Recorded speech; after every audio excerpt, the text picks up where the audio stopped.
Do you ever feel that nagging doubt right before a sales call, or wonder why you just can't seem to show up with unstoppable confidence? It's a common struggle and it's frustrating. But here's the thing.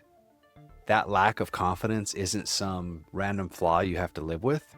It usually boils down to one of three simple breakdowns. Either you don't fully trust yourself, your product, or your ability to deliver. And once you fix that, it changes everything. Hey everyone, I'm Drew Norton here, the everyday sales leader. I've personally sold tens of millions in products and services, built and scaled large sales teams, and have taught hundreds of people how to go from minimum wage to six-figure incomes in sales. My mission? To change the way the world sees sales. Because selling is noble, selling is leadership, selling is freedom, selling is abundance, and most importantly, sales is life. Now, if you're like I was, the idea of selling might feel like a huge weight on your shoulders, and you've probably faced that fear of rejection. I get it. I've been there too.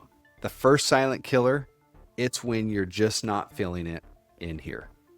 You're not confident in yourself. Maybe that's because you doubt your natural abilities, or maybe it's because you feel like, hey, I'm just not good enough, or you see others and you think, man, I just don't have that natural ability that they do. Confidence comes from certainty, and it's not about being the loudest.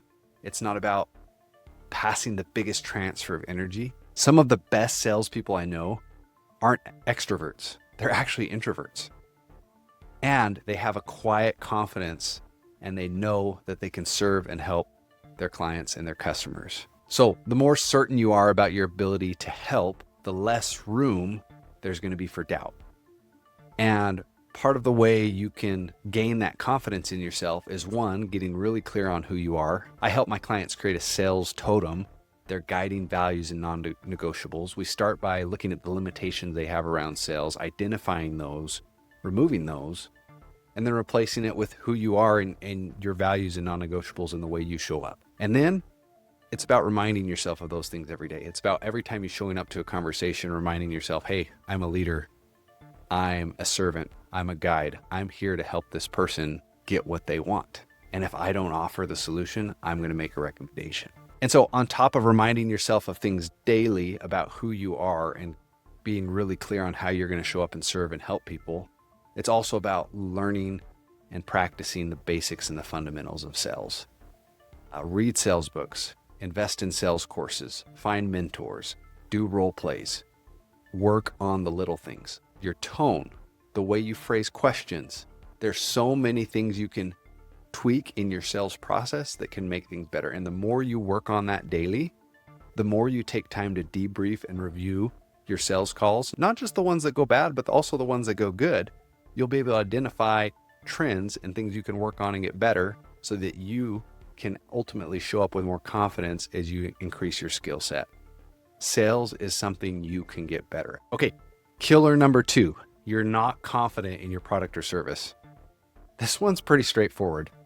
If you're not completely confident in your product or service, it's going to be difficult to sell. And so if you don't truly believe that what you're offering provides real value, that's a real problem. My advice, 1, get to know your product and service at a way deeper level so that you can be very clear on what the features and benefits are for other people. Now, if you work for a company where you don't believe in the product or service that they offer, maybe that means it's time to go. And sometimes what I found is it's just not understanding who my product or service actually truly serves at the end of the day. I really believe if it's a product or service that you can use, you should own that product or service yourself. You should be the one who says, hey, this is how it works in my life. So sometimes it's about just identifying who it can serve and why they would want and need the product that you offer. And the more clear you get on that, the easier it is to show up and really help solve problems for other people. Can you articulate the return on investment it will provide? Can you talk about the tangible value, the peace of mind that it'll bring? And really just be a student of your own product or service at the end of the day and understand it deeply so that you have confidence in how it can serve others. Okay, and the third silent killer, this one can hit kind of hard. It's when you overpromise and underdeliver. We want to do the opposite in sales, right? We want to underpromise and actually overdeliver. Too often, I see sales reps doing the opposite. Your word is your bond, right? If you consistently fail to do what you say you will, even in the small things, it's going to chip away at your own internal trust and also the external trust in the way others view you. True confidence comes when you do what you'll say you'll do and you know whatever you say is going to happen for your client. It allows you to be more real with people. And if you can show up authentically, be your true self and show your true personality, that's going to build trust. Here's the actionable tip for this. Be ruthlessly honest with yourself and with your clients. If they ask for something you can't do, let them know that. Make a recommendation, maybe even refer them to a competitor. That might sound crazy, but I've had times where I've been honest about, hey, this is why I don't think we should work together. And I've had clients that want to work with me even more because of that. Look, when you can deliver on what you promise and then even go beyond that, your clients will rave about you and make referrals for you. Now, one of the challenges I sometimes see for sales reps is, well, I am doing what they say I can do, but they're not delivering. Okay, so it could be easy to just blame your company, blame them for not doing it.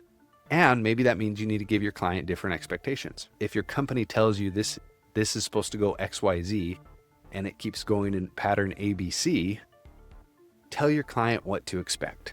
And I've also found as a sales rep, I can have a lot of control sometimes over the experience that my customer has by being actually an active part of the delivery of the product or service. So if you're struggling with confidence, it's not some mystery. It's about looking at these three areas: your belief in yourself, your conviction in your offering, and your integrity in action.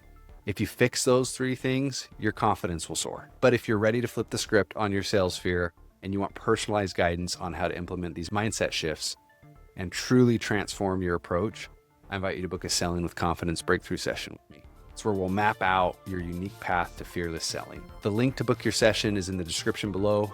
Go there and lead every single day. Sales is live.